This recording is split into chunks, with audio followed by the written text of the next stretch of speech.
Hi guys, welcome back to my channel. Hope you all are doing well. So आज मैं जा रही हूँ Vietnam. Oh my god, just stay tuned. ये vlog बहुत अच्छे होने वाले हैं फ्रॉम दिल्ली टू वियतनाम।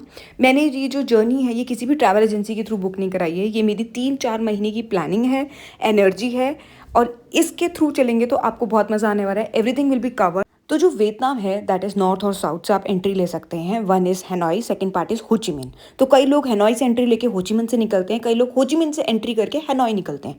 हम लोग हैनोई से एंट्री लेके हैनोई से ही निकल रहे हैं, जो कि आप लोगों को बहुत सारे ब्लॉग्स में दिखेगा कि हम गलती कर रहे हैं, बट इसके पीछे बहुत अच्छा लॉजिक और रीजंस हैं जो आपको विद वीडियो पता लगेगा। बट अभी आप देख सकते हैं कि हम लोग हैनोई पहुंच चुके हैं। अपनी जर्नी कंप्लीट करके हम 2 बजे हैनोई हैं। सबसे पहले हमने सिम ली है। सिम लेना बहुत ज़रूरी था क्योंकि हम लोग जो कैब है वो खुद बुक करने वाले हैं थ्रू ग्रैब और गोटेक। ये दोनों ऐप्स हैं उबर और ओला की तरह पे, जो हैनोई पूरे वियतनाम में आपके चलेंगे। हम लोगों ने लेकिन आइडिया ले लिया कि भाई कैब कितने का फेयर आ रहा है। उसके बाद हमने खुद से ही भैया से बात करके कैब बुक कर ली और अब हमें ये लेके जा रहा है ओल्ड क्वार्टर। ओल्ड क्वार्टर सबसे बेस्ट लोकेशन है हैनोई में स्टे करने की। मेक श्योर आप जब हैनोई जा रहे हैं तो ओल्ड क्वार्टर में ही स्टे करें। वियतनाम की जो करेंसी है वो है VND, वियतनामीज डोंग। आप अगर मैंने जैसे दिल्ली से ही कन्वर्ट करा ली थी तो मुझे एयरपोर्ट पे करेंसी चेंज कराने की ज़रूरत नहीं पड़ी। करेंसी का रेट आपको मनी कंट्रोल की वेबसाइट पे पता लग जाएगा। उस बेसिस पे अगर आपको सही रेट मिल रहा है तो आप इंडिया से ही चेंज करवा लो, वरना आप USD में करवा लो और USD से VND में करवा लेना यहाँ आके। सोच में पड़ा हुआ है भाई, अभी समझ भी नहीं आ रहा है। गाड़ी भगाई जा रहा है, भगाई जा रहा है। अभी उंगलियां कर करके आगे इशारे कर रहा है कि कहाँ जाऊँ, उधर जाऊँ किधर जाऊँ। मेरे को लग रहा है कि हमें घुमाते रहेगा सारी रात, फिर हम इसको कहेंगे ओके ठीक है टाटा बाय बाय। पहुंच गए, रात दिन के 12 बज गए, छोड़ दे। 4 बज गए सुबह के और हम घूम रहे हैं अभी तक। बताओ। ठोक ही ना दियो भाई गाड़ी। If you stay in the Kaozai area, the room there will be much cheaper than in the old quarter. अच्छा ओके। विच कॉजी एरिया? कोजी एरिया बोला है। काउजिया। अच्छा काउजी। यार एक मेरा जो रूम बुक था एयरबीएनबी हमने बुक किया है 3 दिन के लिए हैनोई में, जो हमें 12 बजे से मिलेगा। तो तब तक टाइम पास करने के लिए, क्योंकि हम लोग 3-4 बजे पहुंच चुके ओल्ड क्वार्टर, हमने ये हॉस्टल लिया tableau which is in again old quarter. और ये एयरबीएनबी, हमारी एयरबीएनबी बहुत पास है, लाइक वॉकिंग डिस्टेंस पे। तो यहाँ पर हम रुकेंगे 12 बजे तक, देन हम लोग एयरबीएनबी में चेक इन करें। यहाँ के हॉस्टल्स इतने क्लीन थे, सब कुछ इतना क्लीन था, वॉशरूम्स इतने क्लीन थे कि मज़ा आ गया।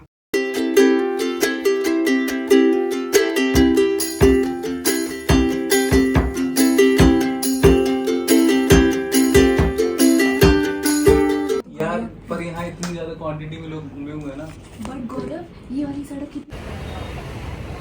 हाय guys, welcome back to my channel. तो as you can see I am in Hanoi. Oh my god, इतनी अलग ही फीलिंग आ रही है ना, I am in Hanoi. Okay, तो स्टार्टिंग से बताती हूँ। तो कल की हमारी फ़्लाइट थी।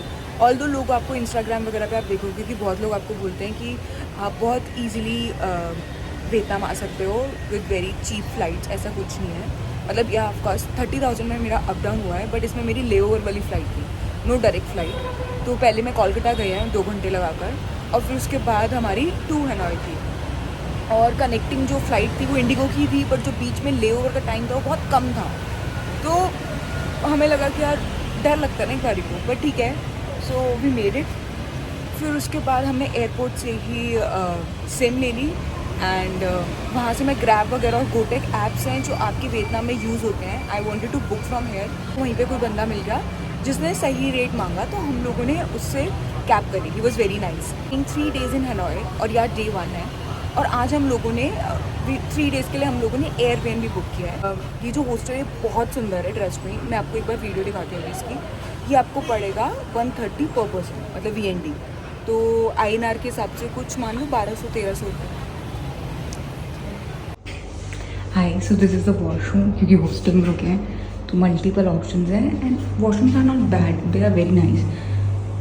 It looks good right. अभी मैं आपको रूम से दिखाती हूँ। हाँ, so this is kind of a corridor यहाँ से हमारे, and this is our room. I think इसमें 8 बेड्स हैं total.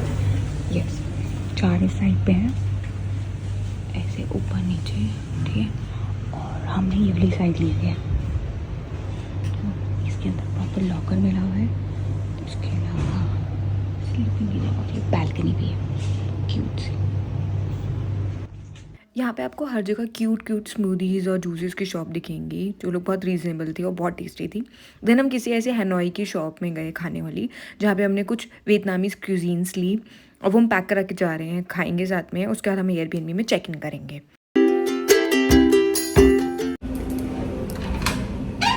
Hi guys, so we have finally checked in Airbnb. तो मैं आपको रूम दिखाती हूँ। हम लोगों ने एयरबीएनबी इसलिए बुक किया क्योंकि ओल्ड क्वार्टर थोड़ा एक्सपेंसिव था। जब मैं होटल से देख रही थी तो विदाउट बैल्कनी और बहुत कंजेस्टेड से रूम्स आ रहे थे, दैट टू वेरी हाई। तो जब मैंने एयरबीएनबीज एक्सप्लोर करे तो मुझे बहुत चीप मिल रहे थे वो, और इतने सुंदर। उन लोगों ने अपनी एयरबीएनबीज को बहुत सुंदर बना रखा है। हमने जो एयरबीएनबी लिया है इसमें हमें 2 रूम मिले हैं, बट उसके साथ एक किचन है और पूरा पूल एरिया है। बट कुछ भी एक भी फ्लोर पे नहीं है, सब डिफरेंट डिफरेंट फ्लोर्स पे हैं। ये थोड़ी प्रॉब्लम थी। और लेकिन जो नीचे मार्केट एरिया है वो बहुत अच्छा है। अभी हम नीचे जाएंगे तो आई विल शो यू। उसके अलावा जो रूम्स हैं वो बहुत ही सुंदर। इस एयरबीएनबी की बस एक ही प्रॉब्लम जो मुझे लगी वो ये थी, आपको फोटो से देख के ये डिटरमाइन नहीं होगा कि जो आपके रूम्स हैं और किचन है और जो आपका पूल एरिया था वो सब एक ही फ्लोर पे नहीं है, वो अलग अलग फ्लोर्स पे है। मतलब काइंड ऑफ हमें 3 फ्लोर्स मिले। सेकंड फ्लोर पे हमारे रूम्स थे, थर्ड फ्लोर पे हमारी ये किचन है, और किचन बहुत अच्छी और स्पेशियस थी। बहुत कुछ उन्होंने दे रखा था फैसिलिटीज़। आप किसी कंट्री में आ रहे हो and if you want to cook somewhere, क्योंकि हर टाइम आपको अपने टाइप का खाना नहीं मिलता, so you can easily cook here. Then उसके बाद इसके ऊपर वाले फ्लोर पे आपका पूल एरिया है, जहाँ पे पूल है और sitting area. That was very quite beautiful, but सब अलग फ्लोर्स पे था। सो this is the first place in Hanoi जहाँ पे हम जा रहे हैं घूमने के लिए, दैट्स होन कीम लेक। ये बहुत फेमस जगह है। यहाँ पे बहुत क्यूट क्यूट कॉफ़ी कैफ़ेज़ और खाने पीने की जगह है। ये बिल्कुल सेंटर में पड़ती है और उसके बीच में लेक है। ये जो नोट कॉफ़ी कैफ़े है ये बहुत फेमस है, must try the coffee from here. और लेक कुछ ऐसे दिखती है। तो यहाँ पे जाने के लिए ओल्ड क्वार्टर से, विच इज़ लाइक 5-10 मिनट्स का मैक्सिमम डिस्टेंस है, तो आप कैब ले सकते हो, दैट्स ग्रैब, या फिर आप रिक्शा भी ले सकते हो। तो यहाँ पे रिक्शेज़ भी बहुत चल रहे होते हैं। उसके बाद इस टाइम पे होन कीम लेक पे एक ऑटम फेस्टिवल चल रहा था, तो अलग ही फन था। अगर आपके टाइम पे फेस्टिवल नहीं चल रहा तो you can spend around 1 to 2 hours या 3 आवर्स मैक्स हेयर। हम लोगों का पूरी इवनिंग यहाँ निकल गई क्योंकि वो फेस्टिवल इतना बड़ा और सुंदर था। तो यहाँ पर हमने कुछ ये जगह एक्सप्लोर करी जो होन कीम लेक के ऊपर पड़ती है, जिसके ऊपर हमने एक टिकट भी दी to enter, which was not too much, around 100 INR में। उसके बाद ये फेस्टिवल था। यहाँ पे बहुत सारे अलग वियतनामीज स्ट्रीट फूड हमने ट्राई करे। उसके अलावा सेंटर में पहुँचोगे तो आपको मैकडी वगैरह भी दिखेगा ना। इफ़ आई टॉक अबाउट, आपको लगेगा कि इफ़ यू आर वेजिटेरियन तो मैकडी में आपको कुछ भी नहीं मिलेगा, everything is for non vegetarians. और डोमिनोज में मिल जाएगा पिज़्ज़ा वगैरह वेजिटेरियन। अब हम आ चुके हैं the main famous beer street. हमारी सेकंड डेस्टिनेशन है जो हनोई में पड़ती है। तो ओल्ड क्वार्टर में ये वॉकिंग डिस्टेंस पे है। आप ऐसे बाहर निकलोगे तो आपको इतनी क्राउड दिखती जाएगी, और वीकेंड्स पे सबसे ज़्यादा दिखेगी, फ्राइडे सैटरडे संडे। और यहाँ पे पूरी मार्केट लगी होती है जहाँ पे आप स्ट्रीट शॉपिंग कर सकते हो। इनकी जो सिटिंग है वो ऐसी नहीं जैसे हमारे यहाँ पे मेहंदी लगाने वालों की होती है, बस ऐसी सेटिंग है। यहाँ बैठ के आप वियतनामीज़ फूड ट्राई कर सकते हो। ये कुछ रोल प्लेज एंड ये सब हो रहे होते हैं रोड स्ट्रीट्स पे ही। और बियर स्ट्रीट इसलिए इसको बोला जाता है क्योंकि यहाँ पे सबसे सस्ती बियर मिलती है, मतलब एक mug for just ₹40। Definitely go at this place on weekend. Hey guys, so day 2 in Hanoi, और आज हम जा रहे हैं third location, that's train street. बहुत फेमस है ये जगह, बट इसके बारे में कहानी बता देती हूँ। आप ट्रेन स्ट्रीट के अंदर डायरेक्टली नहीं जा सकते, तो उसकी एंट्रेंस भी एक पुलिस गार्ड सा खड़ा होगा जो आपको एंटर करने से रोक देगा। उसके लिए आपको क्या करना है, कुछ नहीं करना। कैफ़े के ओनर्स खड़े होंगे, वो आपको बोलेंगे हमारे साथ चलो। So will go with them. They don't know English, so you have to use the Google translator.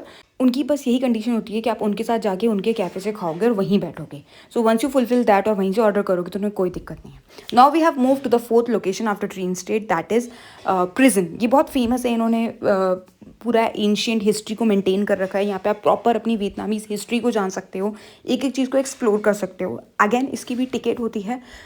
तो बेसिकली हनोई में मैंने जैसे आपको बताया कि आपके यहाँ पे 3 डेज़ हैं, तो 2 दिन हो चुके हैं। कल का हमारा पूरा दिन हेलोंग बे में जा रहा है, जो हमने क्रूज़ लोकली ही बुक कर लिया है। तो मार्केट्स में आपको बहुत सारे लोकल शॉप्स मिल जाएंगी जहाँ से आप बुक कर सकते हो, स्कूटीज़ ले सकते हो। तो आज हम अपनी नेक्स्ट लोकेशन पे जा रहे हैं, that is Lotay sky observation. ये क्या होता है कि it's like on the 65th floor, और आप वहाँ पे वॉक करते हो और आपको पूरी हनोई दिखती है from the top. Amazing view. ये रहता है आपका थोड़ा सा एक्सपेंसिव, इसकी टिकट रहती है विच इज़ INR में 800 रुपीज़ पर पर्सन।